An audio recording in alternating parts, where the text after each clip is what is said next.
The strange readings appeared on Earth's deep space monitoring stations at exactly 3:17 a.m. Greenwich Mean Time.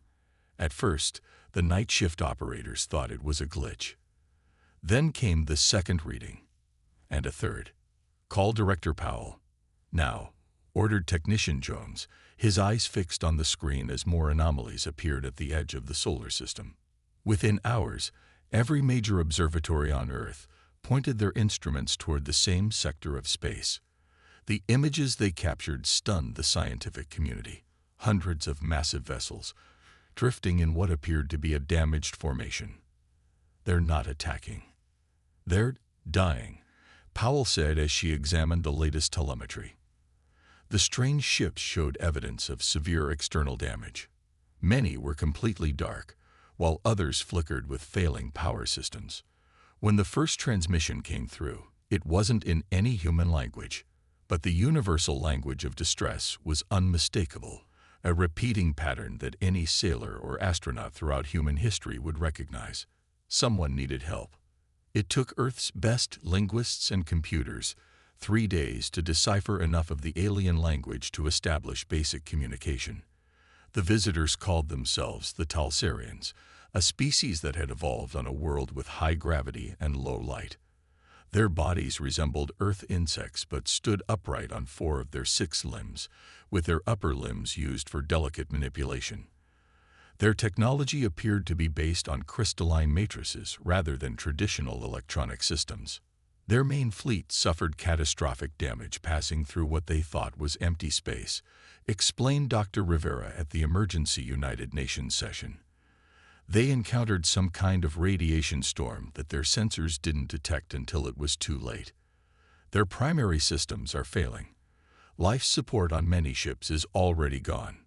The world's leaders faced an unprecedented decision. The alien fleet carried over 3 million Talsarians, refugees from their homeworld, which had become uninhabitable due to their star's increased radiation. They had been traveling for decades in search of a new home when disaster struck. "They're not asking to settle here," Powell clarified. "They just need help repairing their ships so they can continue their journey." "Can we even help them?" asked the Chinese representative. "Their technology must be centuries beyond ours." This question sparked heated debate until Captain Lee, a veteran spacecraft engineer, stepped forward. "Their technology is advanced, yes, but from what we've seen in their transmissions, their approach to engineering is different from ours. They build perfect systems that never need repair. When something breaks, they replace entire components." Lee displayed images from the alien transmissions. "Look here, they don't have spare parts for these damaged sections. They never expected to need them. But humans, fixing the impossible with limited resources is what we do best." The debate continued through the night. Some nations feared a trap. Others worried about revealing Earth's location to potential threats. But in the end, humanity's better nature prevailed. "We will help," announced the Secretary General, "because it's the right thing to do, and because someday we might be the ones lost among the stars." The first human contact team prepared to launch within a week. Their mission: assess the damage and determine if humanity's primitive technology and innovative thinking could save an alien civilization drifting helplessly through the cold void of space.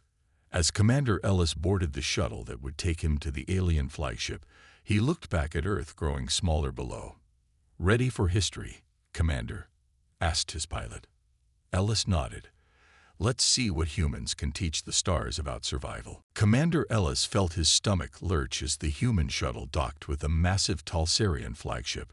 The alien vessel dwarfed anything humans had ever built, stretching nearly 3 kilometers from end to end. Its outer hull gleamed with crystalline patterns that seemed to shift in the light of the distant sun. "Remember," Ellis told his team of 12 specialists, "we're guests here. Follow protocol and stay together." The airlock cycled open, revealing 3 Talsarians waiting for them. The aliens stood nearly 7 feet tall on their 4 lower limbs. Their exoskeletons had a blue-green sheen, and multiple eyes positioned around their head gave them a 270-degree field of vision. The sight was both beautiful and unsettling.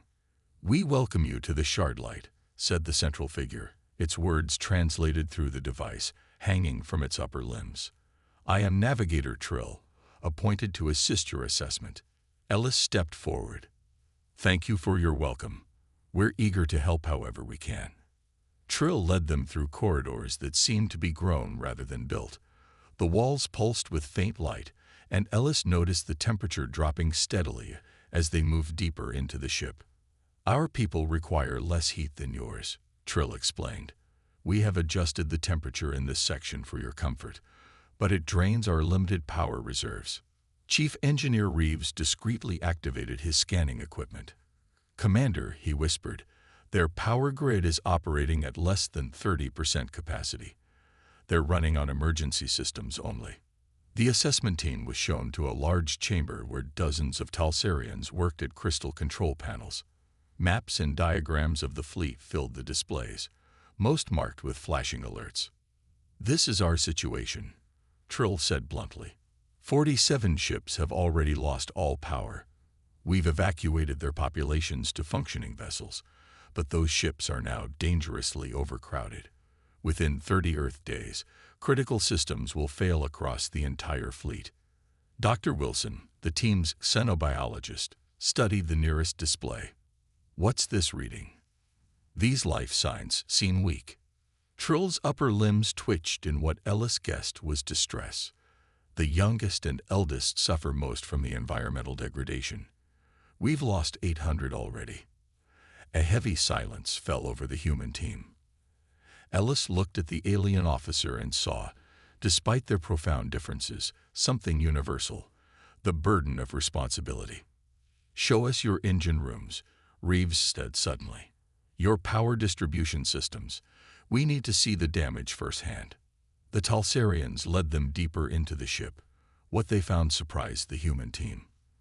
The alien technology was indeed advanced: crystalline matrices that stored and channeled energy with incredible efficiency. But the damage was surprisingly straightforward. "Their systems are elegant," Reeves explained to Ellis as they examined a damaged power node. "Perfect. Really. But they're designed never to fail. When they do fail, the Talsarians don't have procedures to repair them." "Can we help them?" Ellis asked quietly. Reeves ran his hand over a cracked crystal conduit. "Their technology is advanced, but electricity is electricity. Heat is heat. The physics are the same." He grinned suddenly. "You know what this reminds me of? That time we had to repair the Mars outpost with duct tape and spare parts." Ellis nodded slowly. "They need human ingenuity." When they returned to the command center, the human team huddled together to compare notes. The Talsarians watched anxiously from a distance. "Their fleet is in bad shape," Reeves admitted. "But it's not hopeless. They have the knowledge but lack practical repair skills. We have those skills in abundance." Ellis faced the waiting aliens. "We believe we can help you," he announced. "But it will require your trust. We'll need to bring more people. Engineers, technicians, problem solvers." "You can repair technology you've never seen before?" asked a Talsarian scientist, disbelief evident despite the translator. Ellis smiled. "That's what humans do best. We adapt. We improvise. We overcome." Trill conferred briefly with the other Talsarians before turning back to Ellis. "Then we place our lives in your hands, Commander. Please hurry." The call went out across Earth within hours of Commander Ellis's assessment. Engineers, mechanics, electricians, welders, and problem solvers of all kinds were needed for the largest rescue mission in human history. The response overwhelmed even the most optimistic predictions. "We've got retired submarine engineers, solar panel technicians, even deep-sea welders signing up," reported General Hayes at the Crisis Command Center. "Everyone wants to help." Within a week, 500 specialist volunteers had completed crash courses in basic Talsarian biology and ship design. Makeshift spacesuits were modified to withstand the aliens' colder environment. Transport shuttles ran continuous missions between Earth and the stranded fleet.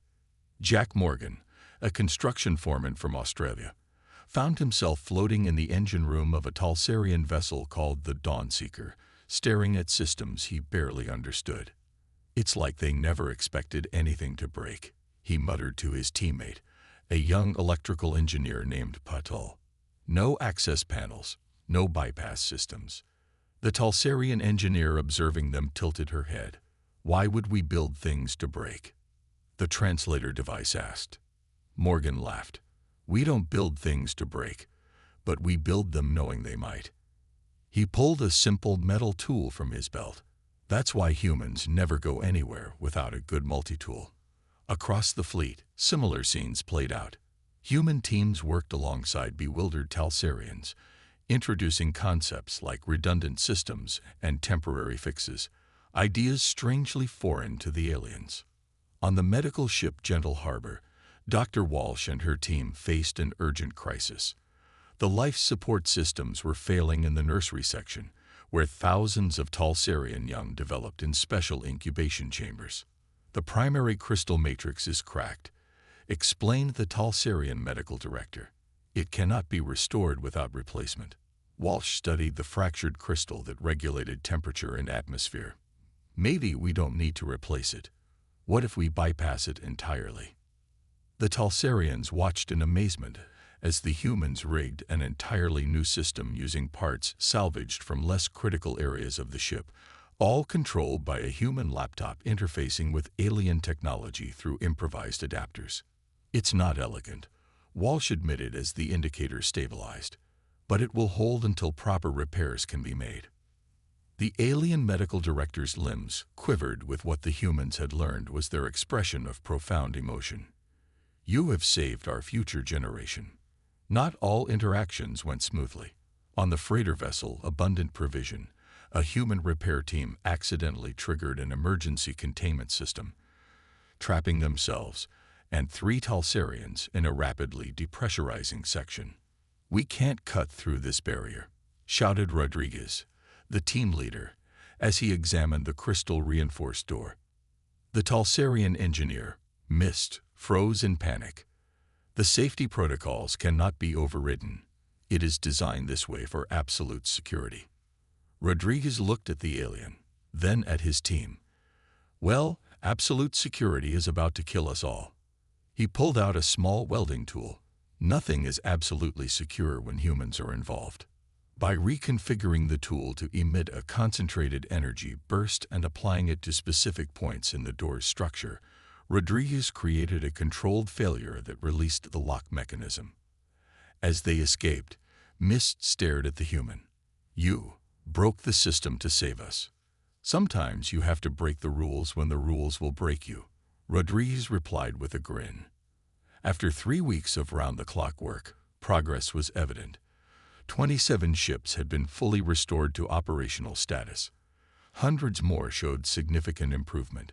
The Talsarians began to see the humans differently, not as primitive beings with inferior technology, but as adaptable problem solvers with a unique perspective. In the flagship's command center, Navigator Trill presented Commander Ellis with a small crystal that glowed with inner light. "This is our highest symbol of respect," Trill said. "We did not understand until now. Your strength is not in your technology, but in your remarkable ability to overcome limitations." Ellis accepted the gift with a nod. "That's what makes us human." 1 month into Operation Lifeline, the human-alien cooperation was showing impressive results. 2/3 of the fleet now had stable life support systems. Evacuated ships were being reoccupied as their systems came back online. But a darker problem lurked at the heart of the rescue effort. "We need to talk about the power cores," Dr. Mason said, breaking the tense silence in the flagship's conference room. As the lead physicist on the human team, she had spent weeks studying the Talsarians' main energy systems. Commander Ellis nodded. "Go ahead, Doctor." Mason activated a holographic display showing a complex crystalline structure. "These are the quantum matrix cores that power the larger ships. They're failing. Not just damage. They're breaking down at the atomic level." The Talsarian high engineer, Glint, tapped his front limbs together in their gesture of grave concern. As we explained before, these cores cannot be repaired. They must be replaced. And you don't have replacements, Ellis concluded. We had manufacturing facilities on our colony ships, but those were among the first vessels lost in the radiation storm, Glint confirmed. Without them, we face complete power loss within 15 days. The room fell silent. Without the main power cores, all their other repairs would be meaningless. 3 million Talsarians would be adrift in dead ships. Mason studied the schematics with narrowed eyes. I want to see one of these cores up close. 2 hours later, Mason and her team stood before an exposed power core in the engineering section of the flagship. The massive crystal pulsed with blue-green energy, but dark fractures were clearly visible throughout its structure. The radiation damaged the molecular bonds, Mason explained, scanning the crystal with her instruments. That's why they believe it can't be repaired. The damage is happening at a quantum level. A young metallurgist named Torres examined the readings over Mason's shoulder. This reminds me of the problems we had with the quantum processors in the Mars colonies. Remember how we stabilized them? Mason's eyes widened. Carbon nanolattice reinforcement, but this is completely different technology. Different tech, same physics, Torres insisted. If we can create a scaffolding at the molecular level. Mason's team worked through the night, combining human metallurgical techniques with Talsarian crystal technology. By morning, they had a prototype treatment, a special nanomaterial that could be injected into the crystal core, reinforcing its fractured matrix from within. When they presented their idea to the Talsarian engineers, the aliens were skeptical. This approach is unorthodox, Glint said diplomatically. It's completely untested, added another Talsarian. You propose to alter the very structure of our most delicate technology. Mason stood her ground. We've run the simulations. The math works. But you're right. It's a risk. Ellis stepped forward. What's the alternative? Wait for the cores to fail completely. After intense debate, the Talsarians reluctantly agreed to test the procedure on a single damaged core from a smaller vessel. The injection process took 6 tense hours, with both species watching nervously as the nanomaterial spread through the crystal lattice. Power levels stabilizing, reported a human technician, eyes fixed on her monitors. Quantum fluctuations decreasing, added a Talsarian operator. By the next morning, the test core was operating at 87% efficiency, far better than anyone had expected. The Talsarians were astounded. You have achieved the impossible, Glint told Mason, his voice filled with newfound respect. We would never have considered repairing a quantum matrix. Replacement was the only option in our engineering philosophy. Mason smiled. Humans have a different approach. When replacement isn't an option, we find a way to fix what we have. The treatment was quickly applied to the other failing cores. As each massive crystal stabilized, the Talsarian ships regained full power, enabling all other systems to function properly. In the observation deck of the flagship, Ellis watched Earth glowing blue and white in the distance. Something's changing here, he told Mason quietly. It's not just about the repairs anymore. We're teaching them how to think differently. Mason nodded. And they're teaching us too. This is just the beginning. Neither of them realized how prophetic those words would prove to be. The alarms blared across the Talsarian flagship at 300 hours Earth time. Commander Ellis jolted awake in his makeshift quarters, already pulling on his uniform as the emergency lights pulsed red. What's happening? He demanded, rushing into the command center where humans and Talsarians worked side by side. Navigator Trill's normally calm demeanor had vanished. All 6 of the aliens' limbs moved in agitated patterns. The power distribution hub is failing. A cascading surge is moving through the network. On the main display, a 3-dimensional map of the fleet showed warning indicators spreading from ship to ship like a virus. The core treatments are holding, reported Dr. Mason, frantically checking readings, but the power distribution system can't handle the fluctuations. Chief Engineer Reeves pointed to the center of the map. It's the nexus point. That central hub connects power flow between all major vessels. If it goes down, the entire fleet loses life support within hours. Finish Trill. Millions will die. Ellis studied the schematics. Can we shut it down and restart? Negative, said Glint, the Talsarian engineer. The system requires continuous operation. A full shutdown would trigger emergency protocols we cannot override. Captain Rivera, who had been quietly monitoring from a corner, stepped forward. What about a manual stabilization? If someone goes in and adjusts the flow regulators directly. The Talsarians stared at him. Impossible, said Glint. The radiation levels in the Nexus chamber are too high. Even with protection, fatal exposure would occur in minutes. Rivera looked at Ellis. My team developed radiation suits for the core repairs. They might buy enough time. How much time? Ellis asked quietly. 10 minutes. Maybe 12. Rivera's expression remained steady. Enough to make the adjustments. And the radiation exposure? Rivera didn't answer directly. I studied the system. I know what needs to be done. Ellis understood what wasn't being said. The mission would be suicide. There must be another way. Trill insisted, understanding the implications. For 30 minutes, they debated alternatives, but the warning indicators continued to spread. The first civilian ships were already reporting critical system failures. Time was running out. I'm going, Rivera announced, ending the debate. The suits are ready. The procedure is clear. Ellis pulled him aside. James, you don't have to do this. Rivera smiled slightly. 3 million lives. Mark, wouldn't you do the same?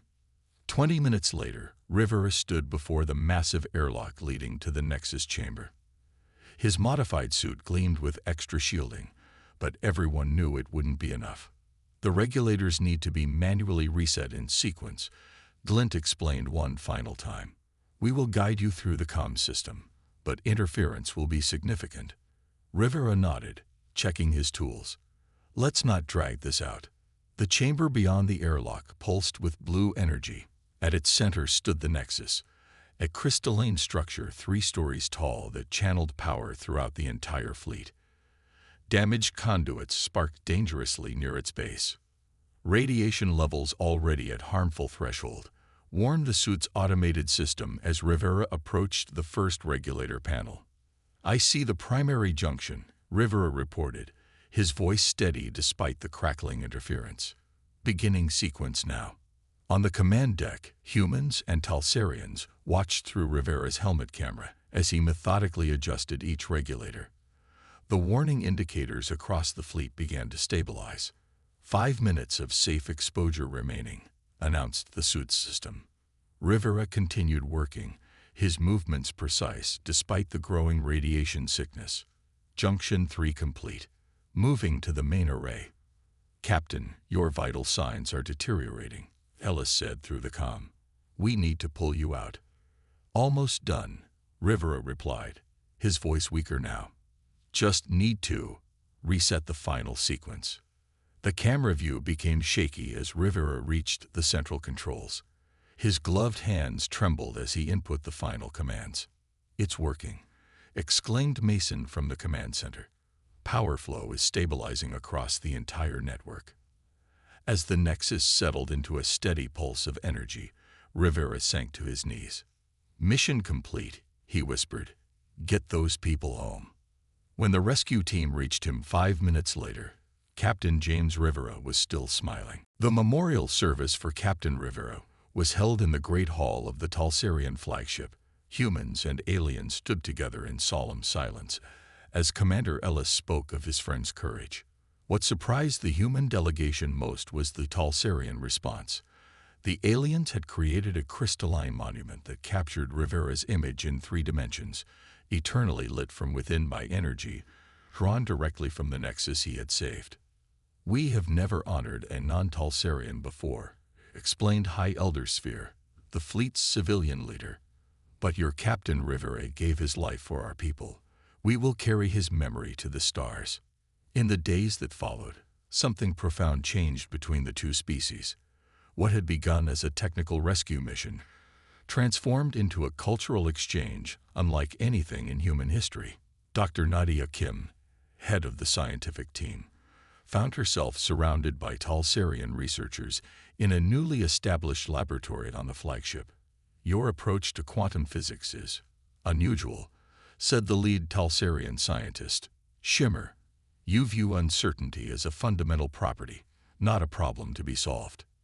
Kim smiled. "That's because humans have learned to work with imperfection rather than trying to eliminate it completely." Across the laboratory, Talsarians taught humans about crystal matrix technology that stored energy with nearly perfect efficiency.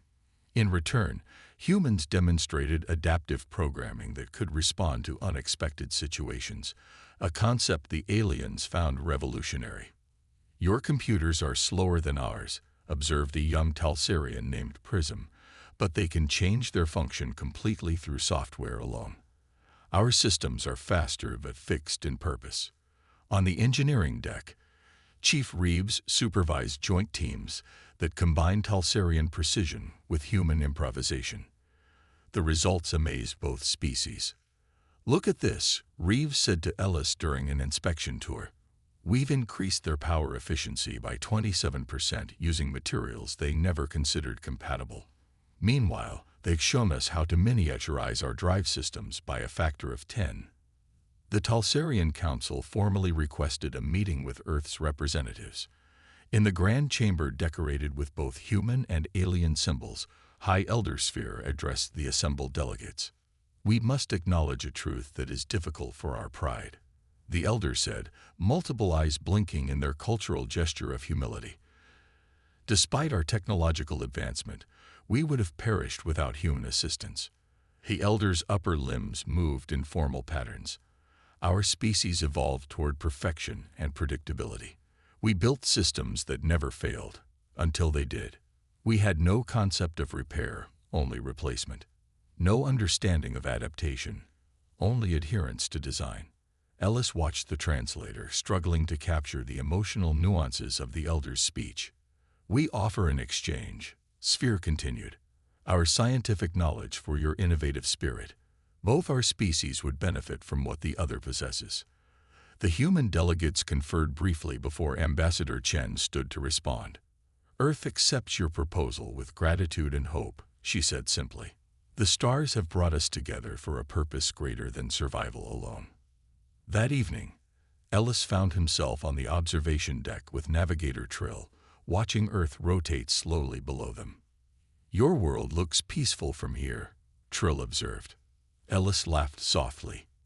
"Appearances can be deceiving. We have our conflicts, our differences, but in times of crisis, humans can set those aside." "Like you did for us," Trill said. "We have traveled for decades through space, encountered 17 different stellar phenomena, but never imagined finding allies like humanity." Ellis gazed at the stars beyond the fleet.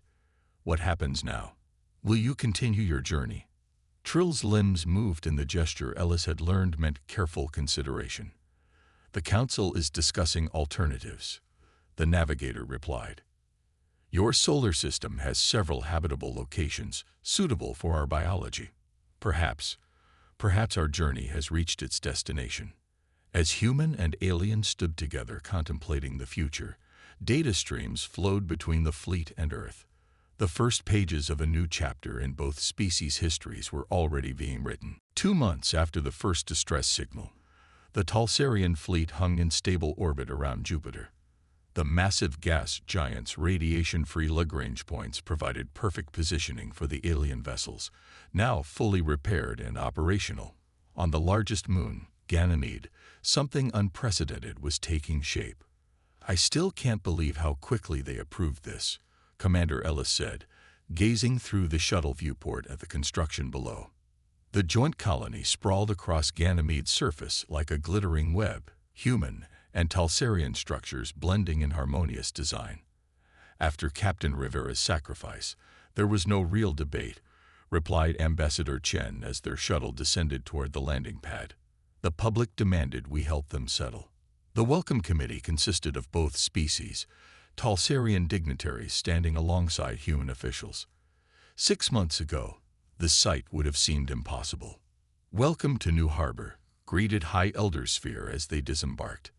"The first true home our people have known in a generation." The colony tour revealed the remarkable speed of progress.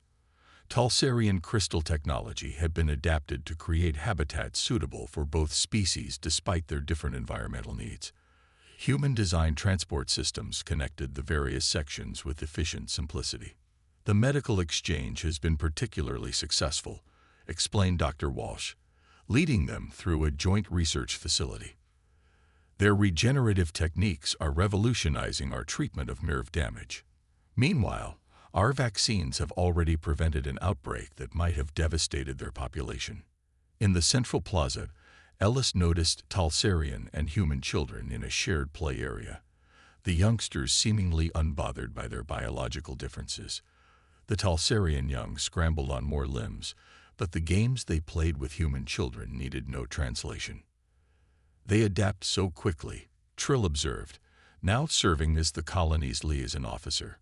"Our young have never known interaction with another species, yet they play together as if born to it." Later, in the colony's planning center, Ellis reviewed the ambitious joint projects already underway. "The hybrid vessel program is advancing faster than expected," reported Chief Engineer Reeves. "The prototype combines Talsarian crystal drives with human navigation systems. It's more advanced than anything either of our species has built before." The schematics displayed a sleek ship unlike any in human or Talsarian design, a true blend of both civilizations. "We're calling it the Rivera," Reeves added quietly. "Seems fitting." That evening, a ceremony marked the official establishment of the colony. Human and alien representatives gathered under the massive transparent dome that offered a breathtaking view of Jupiter filling half the sky. High Elder Sphere addressed the assembly first. "Our journey began in desperation, fleeing the dying world. We expected to travel for decades more before finding a new home. Instead, we found not just a place to live, but allies who showed us a different way to exist." Ambassador Chen spoke next. "Humanity has always looked to the stars and wondered if we were alone. Now we know the answer, and it is more wonderful than we imagined. Different in form, but alike in spirit, we have found friends among the stars." As the ceremony concluded, Ellis noticed Dr. Mason deep in conversation with a group of Talsarian scientists, their translator units discarded. Instead, Mason was using the simple Talsarian gesture language she had learned, her hands moving in patterns that made the alien's limbs quiver with approval. "She's discussing the expedition," Trill explained, noticing Ellis's interest. "Expedition. The Rivera's maiden voyage. A joint crew will travel beyond your solar system, using our speed and your adaptability to explore where neither of our species has gone before." Ellis smiled. "Who's commanding this historic mission?" "The Council and your space agency agreed. It should be you, Commander." As Jupiter's light bathed the colony in a warm glow, Ellis looked at the diverse crowd. Human and alien, once strangers, now partners. A fleet in distress had brought them together, but it was shared ingenuity and courage that forged their future. "New horizons," Ellis said simply. "Together." Trill's limbs formed the gesture of agreement. Together.